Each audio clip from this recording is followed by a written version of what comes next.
वक़्त ऐसा आया है कि मैं एक फैक्ट्री में मुलाज़मत करने लगा। कोई 4-5 साल मैंने वहाँ मुलाज़मत की। मैं आपकी तनख़्वाह से ये ₹1200 की, उस वक़्त ₹1200 की स्त्री थी, मेरी तनख़्वाह सिर्फ़ ₹450 थी। मुझे हमेशा याद रहता है कि वो वक़्त अल्लाह ताला किसी को ऊपर ना लाए जो हमने गुज़ारे हैं। मेहनत शर्त है सिर्फ़, कार-बादशाह और ईमानदारी, और सिर्फ़ मेहनत करें। शर्म से क्या, अपने मेहनत के से कमा के खाने में क्या शर्म है। मेरे बच्चे पढ़ रहे हैं, मेरे 2 बच्चे इस वक़्त डॉक्टर हैं, एक बच्ची फ़ारिग होकर आई है, एक बच्चा इस वक़्त कायद-ए-आज़म मेडिकल में एमबीबीएस कर रहा है, एक बड़ा बेटा इंजीनियरिंग करके आया है। बिस्मिल्लाहिर्रहमानिर्रहीम। अस्सलामु अलैकुम। गिलगित मीडिया नेटवर्क के प्रोग्राम मुज़ाकरा के साथ मैं हूँ आपका मेज़बान ताहिर राना। नाजरीन, हम आज आपकी मुलाकात एक ऐसे फ़र्द से करवाएंगे जिन्होंने 4000 की मुलाजिमत से फैक्ट्री के मालिक तक का सफ़र तय किया। मेरी मुराद अकबर शाह साहब से है और हम इन्हीं से जानेंगे कि इन्होंने ये कामयाबी कैसे हासिल की। तो शाह साहब, हमें ये बताएं कि आप यहाँ से कराची चले गए, उस वक़्त किन हालात से आप गुज़रे और आपने मेहनत की और आज कहाँ पे पहुँचे हैं? मैं यहाँ से तो तालीम के लिए गया था ताहिर साहब पे। वहाँ जाकर मैंने तालीम के साथ-साथ अपना वालिद गरीब वालिदैन थे, रोज़गार भी साथ-साथ करता रहा और पढ़ाई भी साथ। कराची यूनिवर्सिटी से मैंने ग्रेजुएशन किया और आस्ता-आस्ता मैं काम भी करता रहा। एक वक़्त ऐसा आया कि मैं एक फैक्ट्री में मुलाज़मत करने लगा। कोई 4-5 साल मैंने वहाँ मुलाज़मत की। मुलाज़मत के बाद फिर मैंने अपना साइड छोटा-सा एक बिज़नेस खोला। आस्ता-आस्ता करते-करते नौकरी के साथ-साथ मैं 10-12 साल में वहाँ साथ अपना बिज़नेस भी करता रहा। फिर अचानक वहाँ कराची के हालात ख़राब हो गए। मैंने कराची को खुदा हाफ़िज़ करके यहाँ गिलगित आया। गिलगित आके मैंने 1 साल तक तो मैं यहाँ इसी काम करने के लिए जगह ढूँढता मुझे कोई मौजूद जगह नहीं मिली। आखिर आके मैंने यहाँ गिलगित में ये खोमर की जगह पे यहाँ मैंने छोटा-सा अपना सेटअप शुरू किया। आस्ता-आस्ता करते अल्हम्दुलिल्लाह आज मेरे पास 35-40 मुलाज़िम भी हैं। मेरे पास शुक्र अल्हम्दुलिल्लाह कोई अपना 4-5 सेटअप और अलग से मैंने खोले हैं, जहाँ मेरे अपनी शॉप हैं, कारपेट, कालीन, और उसके मतलब मैं खुद चाइना से माल भी इंपोर्ट कराता हूँ, ईरान से मैं खुद जाकर माल लेकर आता हूँ। तो अल्हम्दुलिल्लाह आज इस वक्त मेरे पास 40-45 मुलाजिम भी काम कर रहे हैं। शुक्र अल्हम्दुलिल्लाह मैं खुशहाल ज़िंदगी गुजार रहा हूँ। इस वक्त मैं अपनी फैक्ट्री के लिए अपनी बिल्डिंग तैयार कर रहा हूँ इस वक्त। यानी कि तो आपने शुरू में एक फैक्ट्री में खुद मुलाजमत की और उसके बाद आपने तरक्की की और आपने अब अपनी फैक्ट्री बनाई है और उसमें बहुत सारे लोग काम करते हैं। तो इस कामयाबी के पीछे राज क्या था? बस सबसे पहले मेहनत। ताहिर साहब मैं खुद दिन रात में मेहनत करता था। आज भी अल्हम्दुलिल्लाह मैं मेहनत कर रहा हूँ। सुबह 8 बजे मैं अपनी फैक्ट्री में आता हूँ, मगरिब के टाइम में यहाँ से उठ के चला जाता हूँ। मेहनत शर्त है सिर्फ, कार बादशाह और ईमानदारी। अच्छा, कुछ लोग हमारे यहाँ ऐसे भी हैं जो कि आर महसूस करते हैं काम करने को, अपने हाथों से मेहनत को। तो उनके लिए आप क्या कहेंगे कि मेहनत करने से इंसान कहाँ पहुँच सकता है? नहीं, मेहनत सबसे पहले शर्त है। अगर जिसने मेहनत के लिए घबराया वो कुछ भी नहीं कर सकता इस दुनिया में। यानी शर्म के लिए, शर्म लोगों से नहीं, शर्माना नहीं शर्माना चाहिए। कुछ नहीं, शर्माने कोई फ़ायदा नहीं है। उसे सिर्फ और सिर्फ मेहनत करें। शर्म से क्या, अपने मेहनत के से कमा के खाने में क्या शर्म है। सही है। अच्छा, मेहनत के अलावा भी किसी चीज़ की ज़रूरत होती है इतनी बड़ी कामयाबी हासिल करने के लिए? ज़ाहिर है सिर्फ मेहनत तो हर कोई करता है, लेकिन मेहनत के साथ साथ कौन सी ऐसी खुसूसियात है जिनकी वजह से इंसान एक छोटे लेवल से बड़े लेवल तक पहुंच सकता है? ये कामयाबी के राज मेरे वालिदैन की दुआएं और साथ ही मेरी वाइफ की मेहनत। मेरी वाइफ ने मेरे साथ बहुत सपोर्ट किया है। मेरी वाइफ इस वक्त टीचर है, उसने मेरे साथ बहुत ज़्यादा सपोर्ट किया है। तो इस कारोबार को यहाँ लेकर आने में मेरी वाइफ का हाथ है। जैसा कि हर कामयाब मर्द के पीछे एक औरत का हाथ होता है, तो यहाँ पे ये सादिक आता है कि आपके वाइफ जो है वो आपके साथ सपोर्ट करती रही।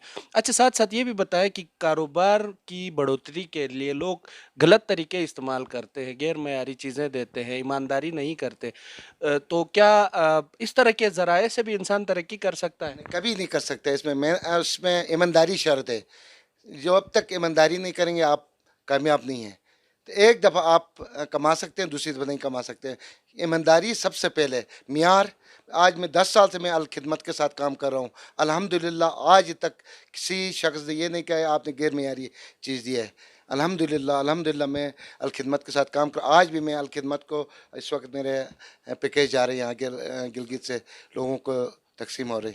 अच्छा, अकबर शाह साहब, आज अगर आप इस मुकाम पे हैं, आप एक खुद फैक्ट्री के मालिक हैं, कई मुलाजिम आपके साथ काम करते हैं, मुड़ के जब उस दौर को याद करते हैं जब आप कराची पहुंचे थे, आपके हाथ में पैसे नहीं होते थे, पढ़ाई के लिए भी आपको मुलाजिमत करनी थी, घर वालों को पैसे देने के लिए, तो आज आप क्या सोचते हैं, क्या फीलिंग्स होती हैं? सबसे पहले तो मैं अल्लाह का शुक्र अदा करता हूँ, हमेशा हर वक्त सुबह शाम मैं अल्लाह का शुक्र अदा करता हूँ। मुझे अल्लाह ताला ने इस मुकाम पर पहुँचाया, जो मुझे देने के काबिल बनाए परवरदिगार ने, मैं उसका शुक्रिया अदा उस करता हूँ। दौरान जब आप मुलाजिम थे तो किसी आपके वो फैक्ट्री में किसी आपके बॉस ने आपको डांटा हो, गुस्सा किया हो, और आप आज अपने मुलाजिमों के साथ कैसा रवैया रख रहे हैं? अल्हम्दुलिल्लाह मेरे साथ एक ऐसा वाक़या पेश आया कि सर, जो मैं आपको आज इस बारे में मैं आपको ज़िक्र करना चाहता हूँ। मैं यहाँ गिलगित से कराची गया था, एज़ ए मैट्रिक पास करके यहाँ से कराची गया था। वहाँ मेरे एक मामू ने मुझे एक फैक्ट्री में काम पे लगाया, तो मेरे हाथ पे एक इस्त्री थी, मेरे हाथ से गिर गई, तो वो इस्त्री मेरे हाथ से टूट गई। तो उसके उधर के जीएम ने मुझे बुला के उसने मुझे डांटा। तो मैं आपकी तनख्वाह से ये 1200 रुपये की, उस वक्त 1200 रुपये की इस्त्री थी, मेरी तनख्वाह सिर्फ 450 रुपये थी। तो उसने मुझे डांटा, तो मैं परेशान हो गया। एक तो नया नया गिलगित सा, उर्दू सही नहीं आ रही थी मुझे, तो बिल्कुल ताज़ा कराची गया होता। अब ये 1200 रुपये काटेगा तो मैं क्या करूँ? मैं हर सुबह आता हूँ, सबसे पहले मैं अपने मुलाजिमों से मिलता हूँ, मैं खुद जाकर उनसे सलाम करके आता हूँ। मुझे हमेशा याद रहता है कि वो वक्त अल्लाह ताला किसी को ऊपर ना लाए जो हमने गुजारे हैं।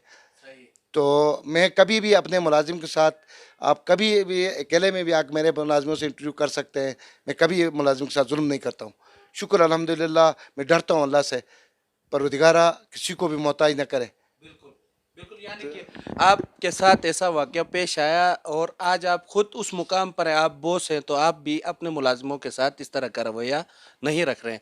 हमारे बहुत सारे नौजवान मेहनत से कतराते हैं और घर बैठे हुए हैं, और जिसकी वजह से वो अपने ख़ानदान के लिए भी बोझ का बास है और अपनी सोसाइटी के लिए भी कुछ नहीं कर रहे हैं। उनके लिए आप क्या पैगाम देंगे? मैं तो ये कहूँगा कि वो अपने पाँव पे खड़ा होने की कोशिश करें, जितना हो सके अपने पाँव, वालिदैन के लिए बोझ ना बने, छोटा से छोटा कारोबार शुरू करें, इंशाल्लाह नौकरी के पीछे ना रहें। गवर्नमेंट कितनों को नौकरी दे देगी, छोटा से छोटा कारोबार शुरू करें, इंशाल्लाह ईमानदारी करें, अल्लाह ताला बरकत दे देगा और कामयाब हो जाएंगे इंशाल्लाह। मेहनत और ईमानदारी शर्त है कारोबार में। सही। आप फैक्ट्री का जो नई आप बता रहे हैं अपनी बिल्डिंग का, वो कब इफ्तिताह कर रहे हैं? इंशाल्लाह मार्च या अप्रैल तक मैं इसका इफ्तिताह करूँगा इंशाल्लाह। इस वक्त बिल्डिंग तैयार हो रही है, सिर्फ बिजली का काम रह गया है बस इंशाल्लाह, और सर्दी की वजह से छोटे मोटे काम रह गए हैं, वो सर्दी की वजह से रोके। इंशाल्लाह मार्च या अप्रैल तक मैं इफ्तिताह करूँगा इंशाल्लाह। आखिरी सवाल अकबर शाह साहब, आपकी सालाना आमदन कितनी होती है इस काम में अभी? क्योंकि आपने 4,000 की नौकरी से काम शुरू किया है, तो अब कितनी आमदन पे पहुंचे? इस वक्त अल्हम्दुलिल्लाह, शुक्र अल्हम्दुलिल्लाह, मेरे 10 से 15 लाख रुपए की इनकम मंथली है, शुक्र अल्हम्दुलिल्लाह मंथली। इस वक्त मेरे बच्चे पढ़ रहे हैं, मेरे 2 बच्चे इस वक्त डॉक्टर हैं, एक बच्ची फारिग हो गई है, एक बच्चा इस वक्त कायदा मेडिकल में एमबीबीएस कर रहा है, बड़ा बेटा इंजीनियरिंग करके आया है, 2 छोटे बच्चे हैं, पढ़ रहे हैं अल्हम्दुलिल्लाह। बहुत शुक्रिया अकबर शाह साहब आपका के वक्त के लिए, गिलगित मीडिया नेटवर्क के लिए। नाजरीन, आपने अकबर शाह साहब की कहानी इन्हीं की ज़बानी सुनी।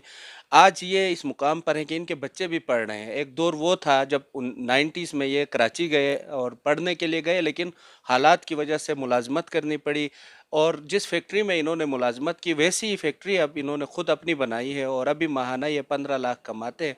तो इस प्रोग्राम का मकसद भी हमारा ये है कि जो नौजवान बेरोज़गारी से परेशान हैं और मुख्तलिफ़ किस्म के नशों में का शिकार होते हैं या किसी गलत रास्ते पे चलते हैं, वो अपने हाथों से ख़ुद मेहनत करें, क्योंकि मेहनत करने वाला अल्लाह का दोस्त होता है और अपने हाथ से मेहनत करने वाला अफजल इंसान होता है। आप आर महसूस ना करें, मेहनत को अपना शुआर बनाएंगे और अपनी कोशिश जारी रखेंगे, तो एक न एक दिन आप भी अकबर शाह साहब की तरह एक मुकाम हासिल करने में कामयाब होंगे। इसी पैगाम के साथ अपने मेज़बान ताहिर राना को इजाज़त दीजिए। अल्लाह निगहबान।